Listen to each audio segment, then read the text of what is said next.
दोस्तों, कुछ दिनों से मेरे आंखों के सामने रिहाना जैसी पॉप स्टार, कुछ पॉर्न स्टार, ये सारे लोग आकर के एक ट्वीट करते हैं और किसान को सपोर्ट करते हैं और उस पे पूरी हड़कंप मच जाती है सोशल मीडिया पे।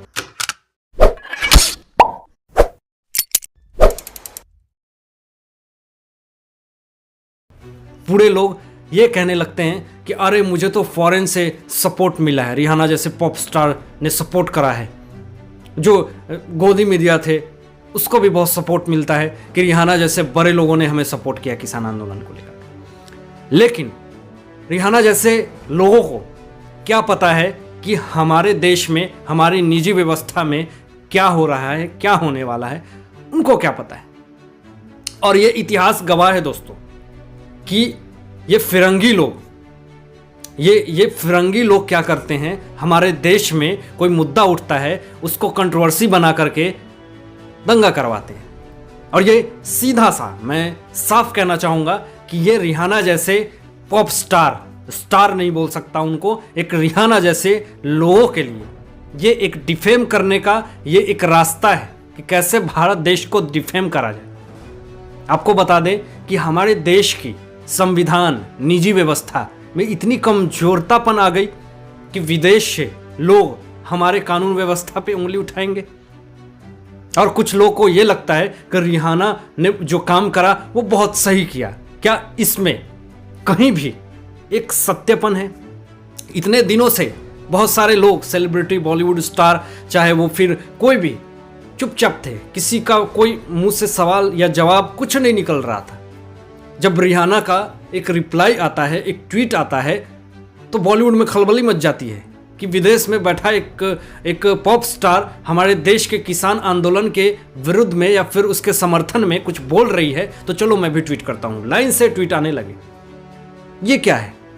ऐसे आप कान में तेल डाल के सोए रहेंगे?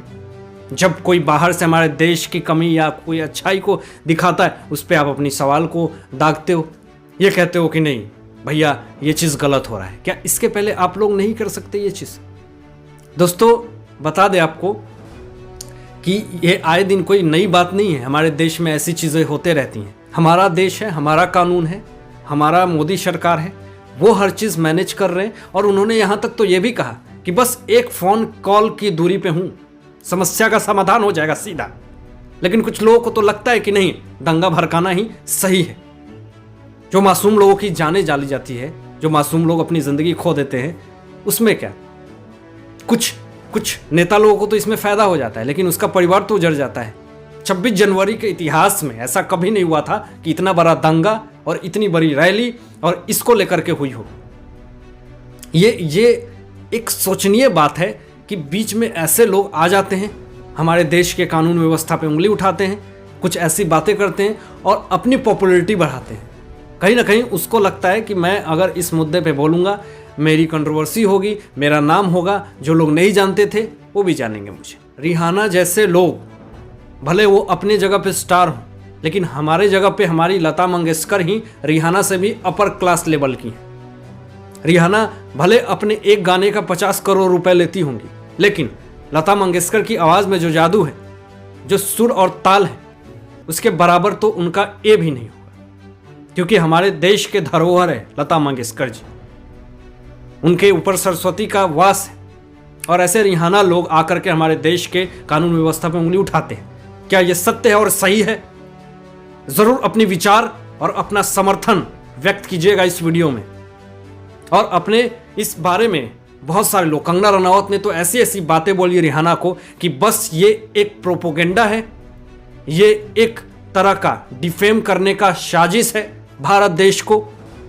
तो रिहाना जैसे लोग को मुंहतोड़ जवाब देने की ज़रूरत है कि हमारे देश के कानून व्यवस्था पे कृपया आवाज़ न उठाएं और उंगली न उठाएं। हमारा देश सक्षम है इन सारे चीज़ों से लड़ने के लिए। अगर हमारे देश में कुछ भी अगर मुसीबतें हैं, अगर कुछ भी समस्याएं हैं, तो हमारा देश, हमारा सरकार उस चीज़ में सक्षम है। किसी भी बाहर देश के फिरंगी लोगों को बोलने की इसमें कोई इजाज़त नहीं है। कृपया हमारे देश के कानून व्यवस्था और अर्थव्यवस्था या फिर किसी भी मुद्दे पे ना बोलें। हमारे देश में ऐसे ऐसे धुरंधर लोग हैं जो इस चीज़ को आसानी से समस्याओं का समाधान कर सकते हैं। तो दोस्तों आज के लिए बस इतना ही। इन सारे बातों पे आप लोगों की क्या विचार है, अपना विचार ज़रूर व्यक्त कीजिएगा इस वीडियो में।